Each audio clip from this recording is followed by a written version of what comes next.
Innal hamdalillah nahmaduhu wa nasta'inuhu wa nastaghfiruh wa na'udzu billahi min shururi anfusina wa min sayyiati a'malina may yahdihillahu fala mudilla lahu wa may yudlil fala hadiyalah. Ashhadu an la ilaha illallah wahdahu la syarika lah wa ashhadu anna Muhammadan abduhu wa rasuluh. Allahumma salli ala sayyidina Muhammad wa ala alihi wa sahbihi wa man tabi'ahum bi ihsanin ila yaumiddin. Amma ba'd. Fa ya ibadallah, usikum wa nafsi bi taqwallah faqad fadal muttaqun. Wa qala Allah ta'ala fi kitabihil karim, a'udzu billahi minasy syaithanir rajim. Bismillahirrahmanirrahim. Ya ayyuhalladzina amanu taqullaha haqqa tuqatih wa la tamutunna illa wa antum muslimun. Shadaqallahul azim.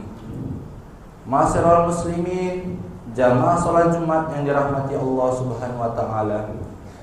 Marilah kita memperbanyak rasa syukur kita kepada Allah Subhanahu wa taala yang telah memberikan kita banyak kenikmatan berupa kesehatan, ketenangan, dan ketentraman untuk kita menjalani hidup kita sehari-hari.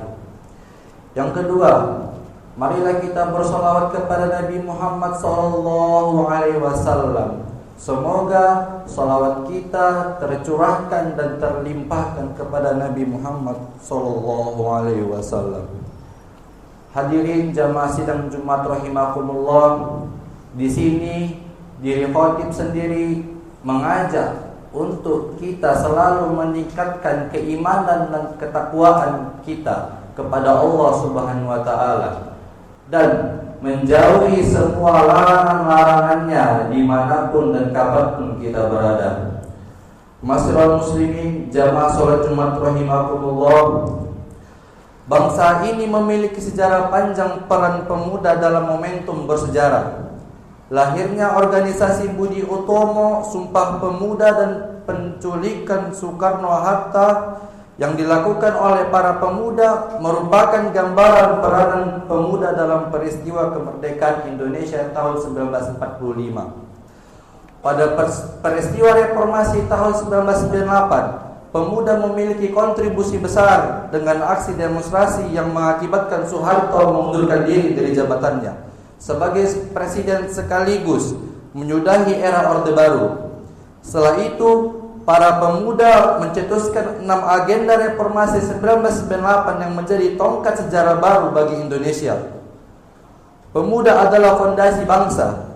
Posisinya sangat strategis, yang setara dengan posisi unsur lain seperti pemimpin dalam kemajuan bangsa. Hal ini ditegaskan oleh Nabi sebagaimana hadis yang diriwayatkan oleh Al-Bukhari dan Muslim dalam kitab sahih keduanya.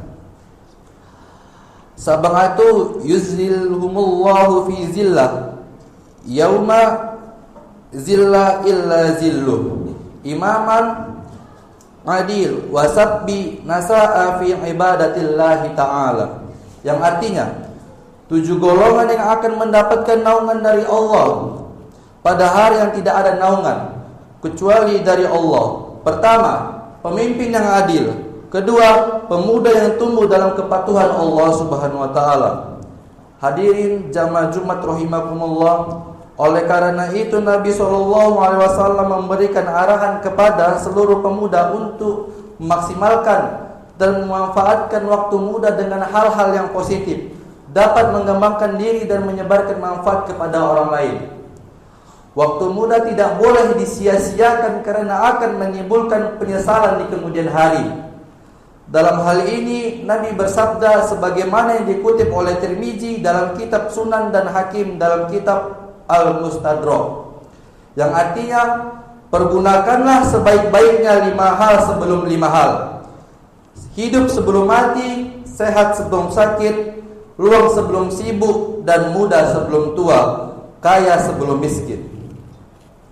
Masa muda adalah masa keemasan karena daya kritis dan ketajaman pikiran yang dimiliki oleh pemuda. Ibnu Syihab Az-Zuhri berkata, sebagaimana dikutip oleh Al-Baihaqi dalam kitab Al-Madkhal ila Sunanil Kubro, yang artinya, janganlah menganggap remeh pemuda kalian. Jika Umar bin Khattab menghadapi permasalahan sulit, ia berkonsultasi kepada para pemuda karena ketajaman nalarnya. Hadirin sidang Jumat yang dirahmati Allah, dalam catatan sejarah Nabi SAW, peran pemuda sangat sentral dan signifikan dalam beberapa momentum. Di antaranya perang Badar. Nabi mendapatkan dukungan dari para pemuda Muhajirin yang bernama Miqdad bin Amr dan Ansor yang bernama Sa' ibnu Mu'adz.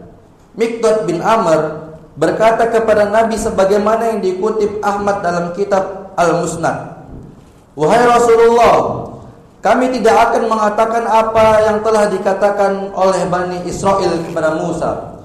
Berangkatlah kamu dan Tuhanmu untuk berperang. Sesungguhnya kami hanya akan duduk di sini.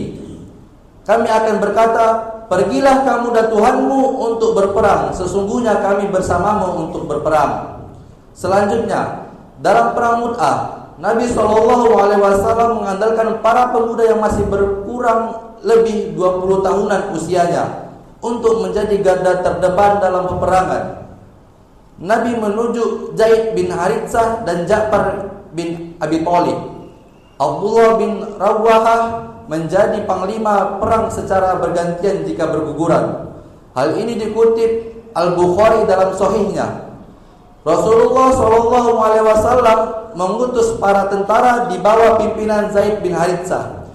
Lalu beliau bersabda, "Jika Zaid terbunuh, maka pemimpin kalian adalah Ja'far.